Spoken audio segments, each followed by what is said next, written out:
আমি আজকে যে ভিডিওটা নিয়ে আসলাম, ভিডিওটা একটু হয়তোবা লং হইতে পারে। তো ভিডিওটা হচ্ছে একটা গুরুত্বপূর্ণ একটা ভিডিও, ঠিক আছে? তো আমরা যারা অনেক ব্যস্ত থাকি অনেক সময়, যে আমরা সময় মতো পোস্টটা করতে পারি না, ঠিক আছে? তাদের জন্য একটা সুখবর আছে বা নতুন একটা সেটিং আছে। সেটিংটা আমরা করলে, বুঝছেন?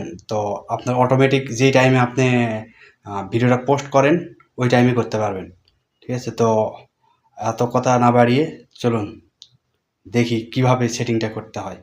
এখন আমরা যাব ফেসবুকের অফিসিয়ালি যে অ্যাপসের মধ্যে আমরা প্রবেশ করার পর আমরা যেখান থেকে আমরা যেখান থেকে পোস্ট করি, ঠিক সেই পোস্টের ওখানে যেতে হবে।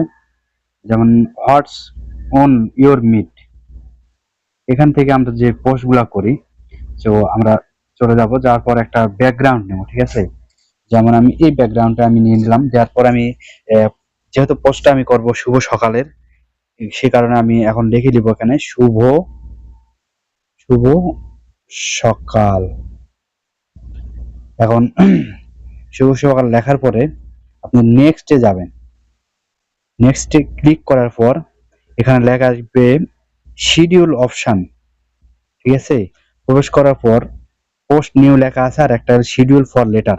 তো আমরা শিডিউল ফর লেটারে যাব, তারিখের জন্য পোস্টটা করবো। এই কারণে আমি 9 তারিখ দিয়ে দিলাম, দেওয়ার পর ওকে করে দেবো। আমার তারিখ ওকে করে দিলাম। এরপর আমি সময়টা দেবো, আমি কোন সময় ভিডিও পোস্টটা করব। তো আমি যেহেতু সকালের পোস্ট, অবশ্যই সকালে দিতে হবে। তো আমি যেহেতু সৌদি আরবে থাকি, তাহলে এখান থেকে বাংলাদেশি টাইম 3 ঘন্টা ডিফারেন্স। তো সেক্ষেত্রে আমি এখানে 3টা দেব। 3টা দিলে বাংলাদেশে হবে সকাল 6টায়। এদের 3টার সময় দেওয়ার পরে আমি কি করব, ওকেতে ক্লিক করে দেবো। ওকেতে ক্লিক করার পর ব্যাগে যাওয়ার পরে ওখানে লেখা আছে পোস্ট, মানে পোস্টে ক্লিক করলেই পোস্টটা কিন্তু হয়ে যাবে, ঠিক আছে? তো যদি ভিডিওটা ভালো লাগে অবশ্যই সবাই একটু শেয়ার করে দিবেন।